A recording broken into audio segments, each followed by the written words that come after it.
ప్రభు అయిన యేసుక్రీస్తు నామమున మీకు శుభములు తెలియజేస్తున్నాము. పరిశుద్ధమైన దేవ, జీవంగల నిస్య జీవాధిపతి ఘనమైన నామానికి వేలాది వందనములు స్తుతుల స్తోత్రములు అర్పిస్తూ వస్తున్నాను. మా ప్రియ సహోదర సహోదరులకు ఈ దినము సువార్తను ప్రకటించడానికి మీరు నాకు అనుగ్రహించిన మహాకృపకై వేలాది వందనములు స్తుతుల స్తోత్రములు అర్పిస్తూ వస్తున్నాను. ఈ దినము ఈ యొక్క సువార్తను వినుచున్న మా ప్రియ సహోదర సహోదరులను తండ్రి మీరే జ్ఞాపకం చేసుకునండి. తండ్రి తెలియజేస్తున్న ఈ యొక్క మాటలను వారి యొక్క వినికిడిలో ఆశీర్వాదాయకంగా చేస్తురమ్మని మీ సన్నిధిలో ప్రార్థిస్తూ వస్తున్నాను. అలాగూ వారు రక్షణ అనే అనుభవంలోనికి వచ్చినట్లుగా కృప చూపిస్తురండి. మా కొరకు ప్రియ కుమారుడైన యేసుక్రీస్తు ప్రభుల వారు ఈ లోకంలోనికి వచ్చారని నమ్మి ఆయన మా కొరకు చనిపోయి సమాధి చేయబడి 3వ దినంన మృత్యుంజయుడై తిరిగి లేచినాడని, అలాగే ఆయన పరిశుద్ధ రక్తమందలి విశ్వసించడం ద్వారా రక్షణ పరలోక రాజ్యము మాకు దొరుకుతుంది అని నమ్మునట్లుగా కృప చూపిస్తారమ్మని మీ సన్నిధిలో వేడుకొనుచు యేసు పరిశుద్ధ నామంలో స్తుతించి ఆరాధించి ప్రార్థించి వేడుకొనుచున్నాం తండ్రి, ఆమెన్. పరిశుద్ధ గ్రంథం బైబిల్లో ఇలాగూ రాయబడి ఉన్నది. కీర్తనలు 72:19 ఆయన మహిమగల నామము నిత్యము స్తుతింపబడును గాక.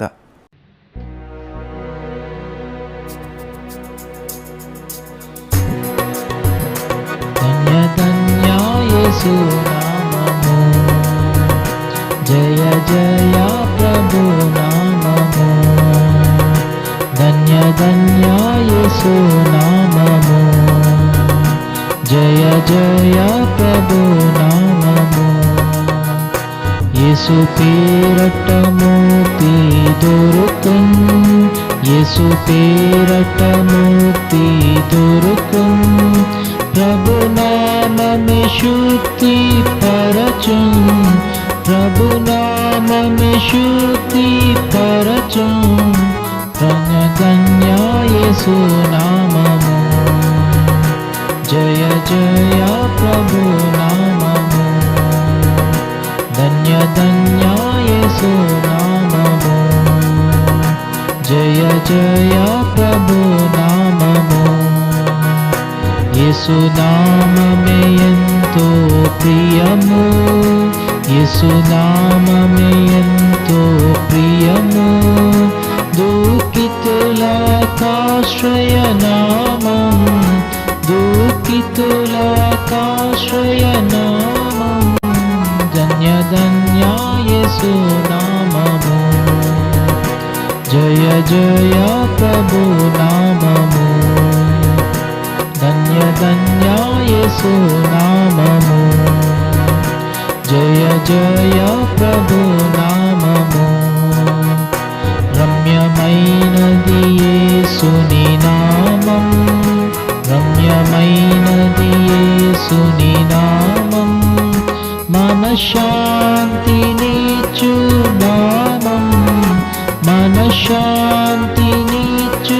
నామం. ధన్య ధన్య యేసు నామము, జయ జయ ప్రభు నామము. ధన్య ధన్య యేసు నామము, జయ జయ ప్రభు నామము. యేసు నామమే శక్తి కలది, యేసు నామమే శక్తి కలది. పేరున భూతము తొలగిన్, ప్రభు పేరున భూతము తొలగిన్. ధన్య ధన్య యేసు నామము, జయ జయ ప్రభు నామము. ధన్య ధన్య యేసు నామము, జయ జయ ప్రభు నామము. ఇహ పరములలో యేసు నామం, ఇహ పరములలో యేసు నామం. మహోన్నతమైన నామం, మహోన్నతమైన నామం. ధన్య ధన్య యేసు నామము, జయ జయ ప్రభు నామము. యేసు నామము. జయ జయ ప్రభు నామం. దేవుడు మాత్రమే ఆశ్చర్యకార్యములు చేయగలడు. పరలోక రాజ్యము అనగా మోక్షమునకు కేర్ ఆఫ్ అడ్రస్ యేసు నామము మాత్రమే.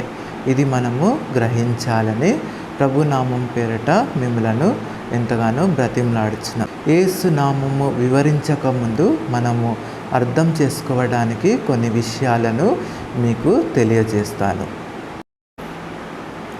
ముక్తి అనే మాట మనకు బాగా అర్థమయ్యే మాట.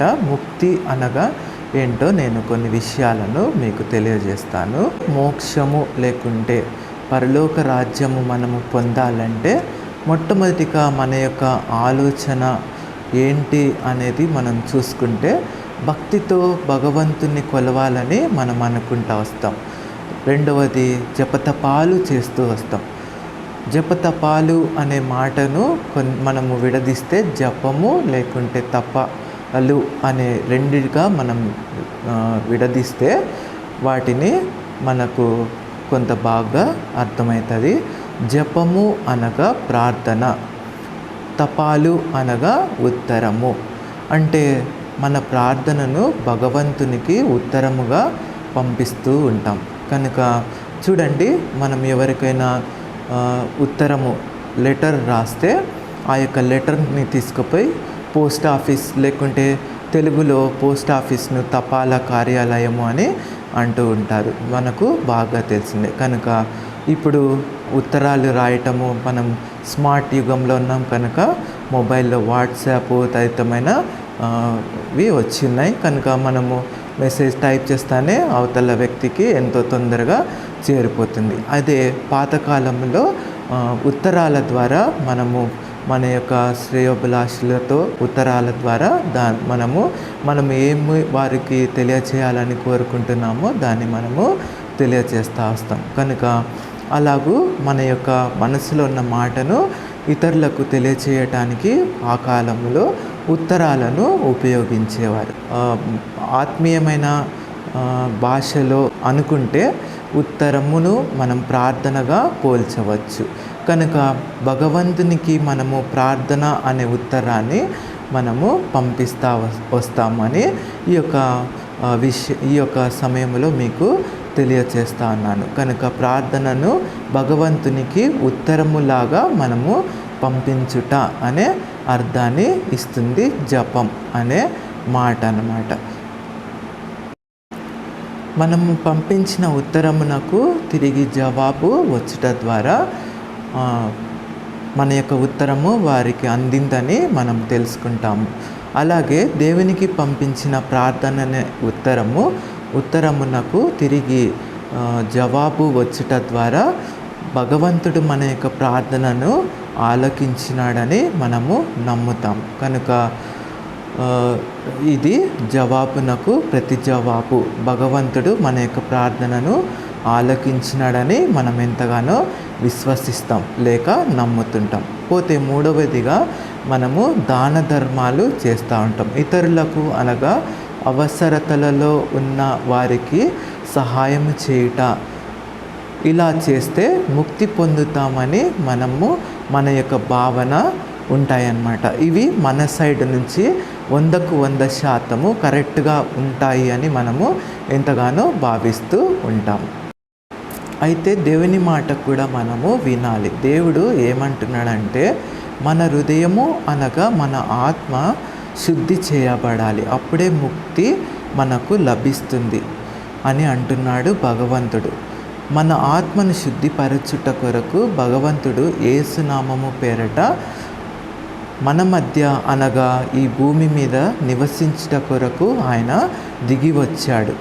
దేవుడు పరిశుద్ధుడు, మనము అపరిశుద్ధులము. మన హృదయము పరిశుద్ధపరచబడాలంటే పరిశుద్ధ రక్తము అవసరమైనది. అందుకే యేసు ప్రభువు తన పరిశుద్ధ రక్తము చిందించి తన ప్రేమను మన పట్ల చూపించాడు. మన కొరకు చనిపోయి సమాధి చేయబడి మృత్యుంజయుడై తిరిగి లేచాడు. పరిశుద్ధ గ్రంథం బైబిల్లో ఇలాగ రాయబడి ఉన్నది. యాకోబు 4:8 దేవుని యొద్దకు రండి, మీ హృదయములను పరిశుద్ధపరచుకొనుడి. పరిశుద్ధ గ్రంథం బైబిల్లో ఇలాగ రాయబడి ఉన్నది. అపోస్తుల కార్యములు 15:9 మీ హృదయములను ప్రభువైన యేసుక్రీస్తు నందు విశ్వాసము వలన పవిత్రపరచుకొనుడి. అందుకే మొట్టమొదటిగా యేసు నామంలోనే హృదయ శుద్ధి రక్షణ కలుగుతుందని మనము తెలుసుకోవాలి. రెండవదిగా యేసు నామంలోనే దుఃఖము తొలగిపోవును. మనుషులముగా మనలో చాలా ఎమోషన్స్ ఉంటాయి. ఆ ఎమోషన్స్ ఇతరులతో అనగా మనకు క్లోజ్గా ఉన్న వారి స్నేహితులతో చెప్పుకుంటాము, మన తల్లితోనూ చెప్పుకుంటూ వస్తాము. సంతోషం కలిగినా చెప్తా వస్తాము, బాధ కలిగినా చెప్పుకుంటూ వస్తాము. ఇంకా ఎన్నో భావోద్వేగాలు మనలో ఉంటాయి. అయితే వీటిల్లో కొన్ని మనుషులు తీర్చగలుగుతారు, కొన్ని తీర్చలేరు. అప్పుడు దేవుని దగ్గరికి రావాలి. మన దుఃఖము ఎలాంటిదైనా ఆయన వింటాడు, దానిని ఆదరణగా మారుస్తాడు. పరిశుద్ధ గ్రంథం బైబిల్లో ఈ విధంగా రాయబడి ఉన్నది. 2 తెస్సలోనిక 2:16 ప్రభువైన యేసు క్రీస్తు మనలను ప్రేమించి కృపచేత నిత్యమైన ఆదరణ మనకు అనుగ్రహించును. పరిశుద్ధ గ్రంథం బైబిల్లో ఈ విధంగా రాయబడి ఉన్నది. ప్రకటన 21:4 యేసు ప్రభువు మన కనుల ప్రతి బాష్ప బిందువును తుడిచివేయును, దుఃఖమైనను ఏడ్పైనను వేదన అయినను ఇక ఉండదు. మూడవదిగా యేసు నామములోనే మనశ్శాంతి దొరుకును. మనుషులంగా మనము అనేక సార్లు శాంతిని కోల్పోతాము. మన దేశంలో కానీ ప్రపంచంలో కానీ లేని శాంతిని దేవుడు అనుగ్రహిస్తానంటున్నాడు. అదే మనశ్శాంతి అంటే మనస్సులో అనగా ఆత్మలో శాంతి. మనము మనస్సులో శాంతి కలిగి ఉంటే మనము అందరితో మనశ్శాంతిగా మాట్లాడగలము. పరిశుద్ధ గ్రంథం బైబిల్లో ఈ విధముగా రాయబడి ఉన్నది. యోహాను 14:27 శాంతి మీకు అనుగ్రహించి వెళ్ళుచున్నాను, నా శాంతినే మీకు అనుగ్రహించుచున్నాను. లోకమిచ్చినట్లుగా నేను మీకు అనుగ్రహించుట లేదు. మీ హృదయమును కలవరపడనీయకుడి, వెరవనీయకుడి. నాలుగవదిగా యేసు నామంలోనే భూతము తొలగిపోను. అంటే సాతాను లేకుంటే దయ్యము యేసు నామంలోనే తొలగిపోవునని మనము గ్రహించాలి. మనుషులంగా అనేక మంది భూతముల చేత లేక దయ్యము సాతాను చేత బాధింపబడుతుంటారు, పీడింపబడుతుంటారు. అంటుంటారు కదా, వానికి లేక ఆమెకు గాలి పట్టిందిరా అని. ఆ భూతముల నుండి విడిపింపబడాలంటే యేసు ప్రభు యొద్దకు రావాలి. పరిశుద్ధ గ్రంథం బైబిల్లో ఈ విధంగా రాయబడి ఉన్నది. అపోస్తుల కార్యము 10:38 దేవుడు నజరేయుడైన యేసును పరిశుద్ధాత్మతోనూ శక్తితోనూ అభిషేకించెను గనుక మేలు చేయుచు అపవాది చేత అనగా దయ్యముల చేత పీడింపబడిన వారినందరినీ స్వస్థపరచుచు సంచరించుచుండెను. ఐదవదిగా యేసు నామమే మహోన్నతమైనదని మనము తెలుసుకోవాలి. పరిశుద్ధ గ్రంథం బైబిల్లో ఈ విధంగా రాయబడి ఉన్నది. కొలస్సీ 2:9 ఏలైనగా దేవత్వము యొక్క సర్వ పరిపూర్ణత క్రీస్తునందు నివసించుచున్నది. పరిశుద్ధ గ్రంథం బైబిల్లో ఈ విధంగా రాయబడి ఉన్నది. 2 తెస్సలోనిక 1:12 మన ప్రభు అయిన యేసుక్రీస్తు నామము మీలో మహిమపరచబడుచున్నది. దేవుడు మనతో 5 విషయాల ద్వారా మాట్లాడుతూ వచ్చినాడు. యేసు నామంలోనే హృదయ శుద్ధి అనగా రక్షణ కలుగును. రెండవదిగా యేసు నామంలోనే దుఃఖము తొలగిపోవును. మూడవదిగా యేసు నామంలోనే మనశ్శాంతి దొరుకును. నాలుగవదిగా యేసు నామంలోనే భూతము లేక దయ్యములు తొలగిపోవును. ఐదవదిగా యేసు నామమే మహోన్నతమైనదని మనము తెలుసుకుంటా వచ్చినాం. కనుక యేసు నామమే ఎందుకు మహోన్నతమైనది అని మనము తెలుసుకుంటే దేవుని యొక్క వాక్యంలో నుంచి ఒక మాట మీకు తెలియజేస్తాను. 1 పేతురు 2వ అధ్యాయము 22 నుంచి 24 వచనముల వరకు కొన్ని మాటలు రాయబడతా వచ్చినాయి. ఆ మాటలు మీకు చదివి వినిపిస్తాను. ఆయన పాపము చేయలేదు, ఆయన నోటను ఏ కపటము కనబడలేదు, ఆయన దూషింపబడియు బదులు దూషింపలేదు, ఆయన శ్రమ పెట్టబడియు బెదిరింపక న్యాయముగా తీర్పు తీర్చు దేవునికి తను తాను అప్పగించుకొనెను. మనము పాపముల విషయమై చనిపోయాను, నీతి విషయమై జీవించినట్లు ఆయన తానే తన శరీరమందు మన పాపములను వ్రాని మీద మోసుకొనెను. ఆయన పొందిన గాయముల చేత మీరు స్వస్థత పొందితిరి లేకుంటే నొందితిరి అని దేవుని యొక్క వాక్యము తెలియజేస్తుంది. కనుక ఆయనలో ఎటువంటి పాపము లేదు. అంత మాత్రమే కాకుండా ఆయన పాపము చేయలేదు, ఆయనలో పాపము లేదని దేవుని యొక్క వాక్యము స్పష్టంగా తెలియజేస్తుంది. కనుక ఇటువంటి దేవుడు మన కొరకు ఈ లోకంలోనికి ఆయన వస్తా వచ్చినాడు.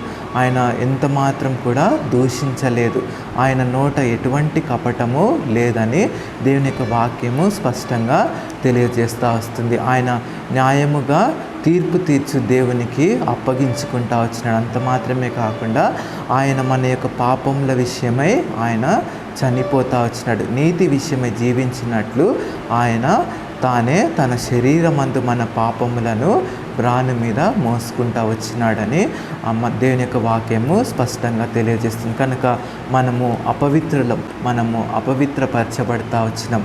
కనుక దేవుడు పరిశుద్ధుడు. కనుక యేసుక్రీస్తు ప్రభువారు ఆయన యొక్క పరిశుద్ధమైన రక్తము చిందించట కొరకు ఈ లోకములోనికి ఆయన వస్తా వచ్చినాడు. కనుక మన పాపముల విషయమై మనము చనిపోవాలి, మన పాపముల విషయమై మనము శిక్ష పొందాలి. అయితే ఆ యొక్క శిక్ష నుంచి మనలను తప్పించట కొరకు ఆయన ఈ లోకంలోనికి వస్తూ వచ్చినాడు. మన పాపములను ఆయన వీపు మీద వేసుకుంటా వచ్చినాడు. ఆయన మన కొరకు మనలను శిక్ష నుంచి తప్పించి వేసి ఆయన మనకు బదులుగా ఆయన శిక్ష పొందుతూ వచ్చినాడని మనము ఈ దినము తెలుసుకుంటా వస్తున్నాం. ఈ యొక్క మాటలను వినుచున్న ప్రియ సహోదరి సహోదరులారా, దేవుడు మన కొరకు ఎంత త్యాగం చేస్తూ వచ్చినాడో మనము గ్రహిస్తూ రావాలి. తద్వారా ఒక మాటలను నమ్మి విశ్వసించినప్పుడు ఆయన మన పాపములను ఆయన క్షమించి వేస్తాడు. అంత మాత్రమే కాకుండా మనము పాపులమని మనం తెలుసుకోవాలా. మన నోటి ద్వారా యేసుక్రీస్తు ప్రభు పాదముల ఎదుట దేవా నేను పాపిని అని మనం ఒప్పుకుంటూ రావాలా. మీ యొక్క పరిశుద్ధ రక్తము నందలి మీరు నన్ను కడిగి పవిత్రపరుస్తారని నేను తెలుసుకుంటున్నానని మనం అలాగూ దేవుని ఎదుట దేవా నా యొక్క పాపములను మీ యొక్క పరిశుద్ధ రక్తము చేత కడిగి పవిత్రపరిచి నన్ను మీ బిడ్డగా చేసుకుంటూ రండి. అంత మాత్రమే కాకుండా నన్ను పరిశుద్ధపరిచి పరలోక రాజ్య వారసునిగా నన్ను చేసుకుంటూ రండి అని మనము మన యొక్క హృదయంలో ప్రార్థిస్తే ఆయన మన యొక్క పాపములను క్షమించి వేస్తాడు. ఆయన రక్తము చేత మనలను కడిగి పవిత్రపరుస్తూ వస్తాడు. అంత మాత్రమే కాకుండా పరలోక రాజ్య వారసులుగా ఆయన మనలను తీర్చిదిద్దుతూ వస్తాడని ఈ యొక్క లేఖన భాగాల ద్వారా మనం తెలుసుకుంటూ వస్తున్నాం. కనుక అలాగూ మనం పశ్చాత్తాపడుతూ వస్తాము. మన పాపముల విషయమై దేవుని పాదముల ఎదుట మనము క్షమాపణ కోరుకుంటూ వచ్చుట ద్వారా ఆయన మనల్ని క్షమించి వేసి తన బిడ్డలుగా మనల్ని చేసుకొని పరలోక రాజా వారసులుగా చేసుకుంటూ వస్తాడు. పరిశుద్ధమైన తండ్రి, జీవమునిచ్చే ఘనమైన నామానికి వందనములు స్తోత్రం చెల్లిస్తూ వస్తున్నాను. ఎవరైతే ఈ యొక్క సువార్తను వింటా వచ్చినారో మా ప్రియ సహోదరి సహోదరులను దయతో జ్ఞాపకం చేసుకునండి. ఈ యొక్క మాటలను, ఈ యొక్క వాక్యమును వారి యొక్క వినికిడిలో తండ్రి ఆశీర్వదాయకంగా చేసి వారు తండ్రి నమ్మి విశ్వసించి తండ్రి వారు రక్షింపబడినట్లుగా నేను ఎంతగానో మీ యొక్క పాదముల ఎదుట ప్రాధేయపడతా వస్తున్నాను. దయతో జ్ఞాపకం చేసుకునండి. వారిని రక్షణ చేత అలంకరింపజేసి పరలోక రాజ్య వారసులుగా చేస్తూ రమ్మని మీ సన్నిధిలో వేడుకుంటూ యేసు పరిశుద్ధ నామంలో స్తుతించి ఆరాధించి ప్రార్థించి వేడుకొనుచున్నాం తండ్రి. ఆమేన్.